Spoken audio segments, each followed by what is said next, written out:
मेरे साथ फ्रेम में आप देख पा रहे हैं दिलीसर कामत सर है, जो कि चुनावी सरगर्मी तेज हो चुकी है। आखिर क्या कहना चाहते हैं उन जनताओं के, क्या मुद्दा रहेगा, ये बात करते हैं। यहाँ आप देख सकते हैं फ्रेम में किसी परिचय के मोहताज नहीं है, जो कि संसदीय का चुनाव लड़ रहे हैं सर, और जानने का प्रयास करेंगे इस बार का मुद्दा क्या रहेगा, लोकसभा चुनाव का क्या एजेंडा रहेगा और क्या मुद्दा रहेगा, ये बात करते हैं। सर बहुत बहुत स्वागत है आपका। धन्यवाद प्रमोद जी। मेरा जो इंडिया गठबंधन का मुद्दा है और मेरा जो संकल्प पत्र है वो तो सभी लोग जान ही रहे हैं पूरे हिंदुस्तान में जी जी। कि हम लोगों का पहला मुद्दा है कि गैस का बढ़ती महंगाई में जो गैस का कीमत मोदी सरकार में 1400-1500 रुपया किया, उसको 500 रुपया करेंगे। उसके बाद है कि हाँ, जैसे सरकार बनेगा, इंडिया गठबंधन का सरकार बनना तय है। 15 अगस्त को इंडिया गठबंधन के जो भी प्रधानमंत्री होंगे उनके द्वारा 1 लाख सरकारी नौकरी।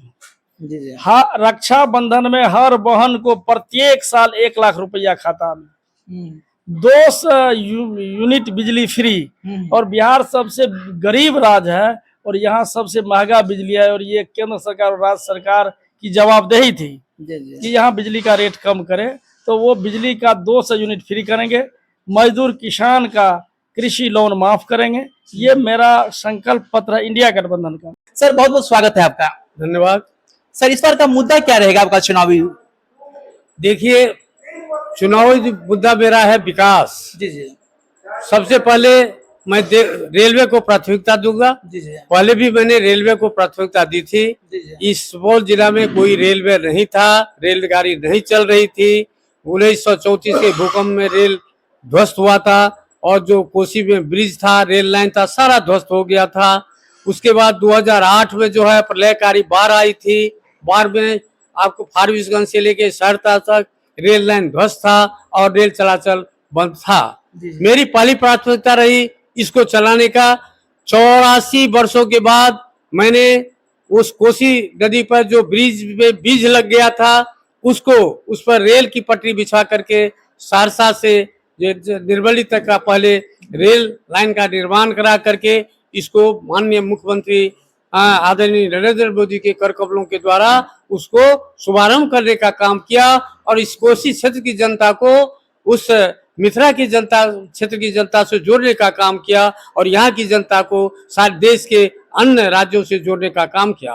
और यह जो 2008 में ध्वस्त हुआ था इस महाप्रलयकारी बाढ़ में, उसको भी बड़ी लाइन में इस जो सुपौल से लेके आपको फारबिसगंज तक रेल लाइन का निर्माण करा करके उस पर 5 जोड़ी ट्रेन दरभंगा से लेके फारबिसगंज तक, 5 जोड़ी ट्रेन सरायगढ़ से लेके सहरसा तक, दरभंगा से लेके सहरसा तक चल रही है।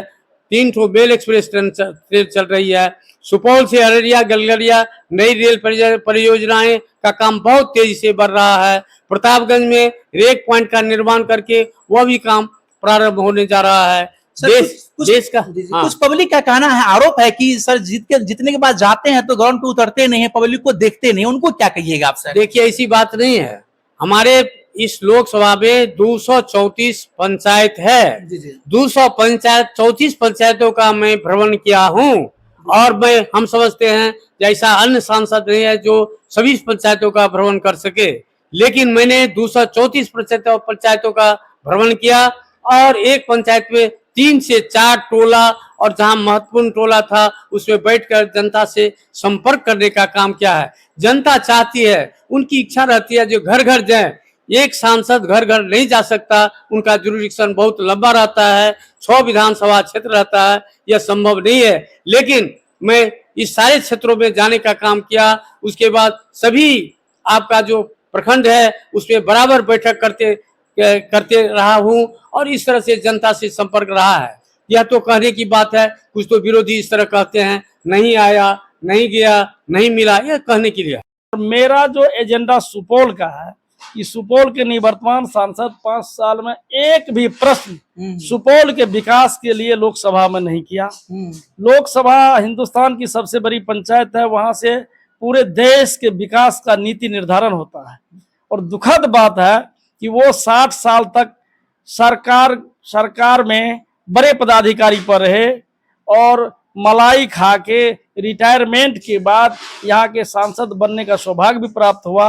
लेकिन वो व्यक्ति जो पदाधिकारी होता है वो गरीब जनता से, आम आदमी से नहीं जुड़ सकता है।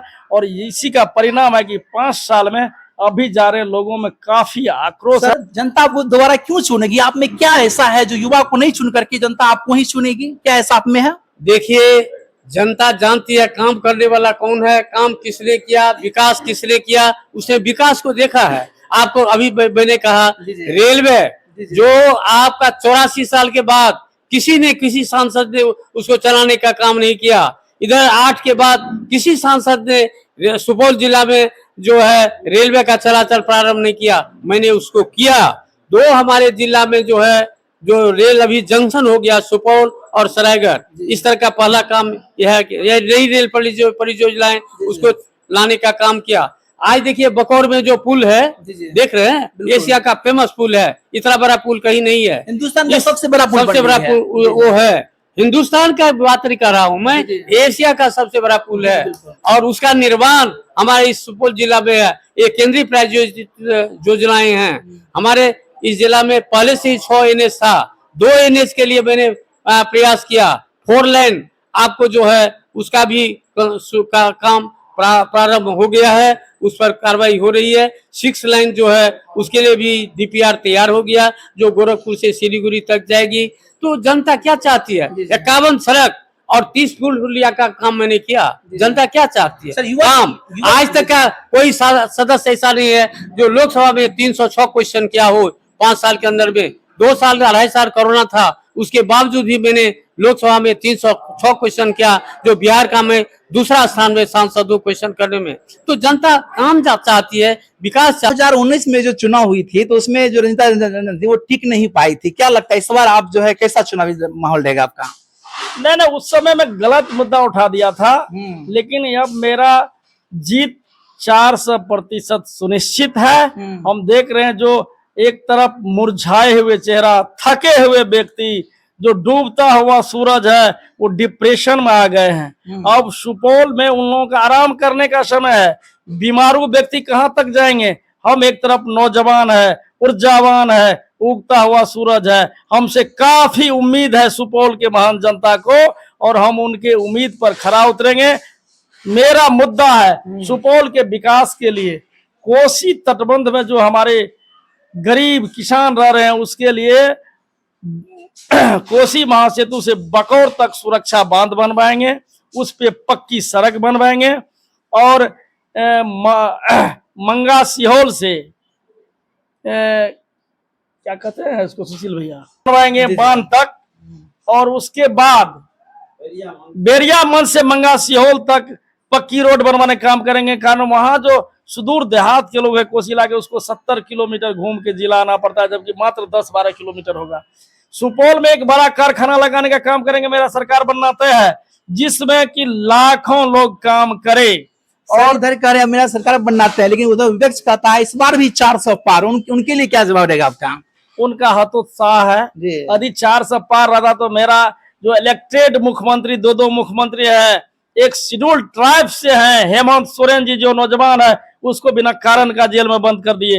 हिंदुस्तान का ख्याति प्राप्त मुख्यमंत्री आदरणीय अरविंद केजरीवाल जी, जो एक भी मंत्रालय अपने अंदर नहीं रखे, उसको बंद कर दिए जेल में बिना कारण का। एक भी मंत्रालय उसके पास नहीं था। नीतीश कुमार जी को प्रलोभन देके अपने पक्ष में लाना, वो हतोत्साह है। वो समझ चुके हैं कि 100 सीट भी NDA गठबंधन पार नहीं कर पाएंगे। हमारे यहाँ जो माननीय मंत्री आदरणीय विजेंद्र प्रसाद यादव जी है, उन्होंने सड़क और पुल पुलिया का जाल बिछा दिया है। सुपौल में जो विकास हुआ है, आज बिहार के किसी क्षेत्र में उतना विकास नहीं हुआ जितना ये माननीय मंत्री आदरणीय श्री हमारे जो विजेंद्र प्रसाद यादव जी ने काम किया है। वो सुपौल की विश्वकर्मा कहलाते हैं। सुपौल क्षेत्र क्या ही नहीं, पूरे इस कोसी क्षेत्र के विकास के लिए उन्होंने काम किया है, विकास हो रहा है। इसलिए जो जनता चाहती है, काफी खुश है, जो पुनः मुझे दोबारा ये मौका दिया। हमारे NDA के घटक दल जो है वो भी हमारे काम को देखते हुए पुनः मुझे प्रत्याशी बनाने का काम किया। क्या लगता है इस बार फिर 400 पार? लगभग इस बार 4 लाख के पार होना है। जनता ने निश्चय कर लिया है कि हम लोग 4 लाख के पार करेंगे। बिहार में 40 में 40 सीट आएगी, और हमारे नरेंद्र मोदी भाई का उसका 400 का पार होगा। ये तो क्या संदेश रहेगा सर बिहार वासियों के लिए, सुपौल जिला करके खास करके? सुपौल वासियों को मैं संदेश देता हूँ, जो आप यदि अपने सांसद को चुन के भेजते हैं तो आपका सांसद इस सुपौल जिला का, सुपौल संसदीय क्षेत्र का सर्वांगीण विकास करेगा। जो अधूरा काम रह गया, जैसे एक अधूरा काम रह गया, आपको सरायगढ़ से लेकर नई दिल्ली ट्रेन, सरायगढ़ से लेकर के अन्य, सुपौल से लेकर के अन्य भारत के क्षेत्रों को जोड़ना, यह मेरी पहली प्राथमिकता होगी। मैं उसको जोड़ने का काम करूंगा। जो प्रतापगंज से भीमनगर जो रेल लाइन 1934 में ध्वस्त हुआ था और आज तक कुछ नहीं हुआ, मैंने उसको सर्वे कराया और सर्वे कराने के बाद मेरी प्राथमिकता रहेगी उस रेल परियोजना को भी चलाने का। इस तरह बहुत सारी ऐसे काम हैं जो अधूरा रह गया है और उसको मैं पूरा करूंगा और क्षेत्र का विकास करूंगा।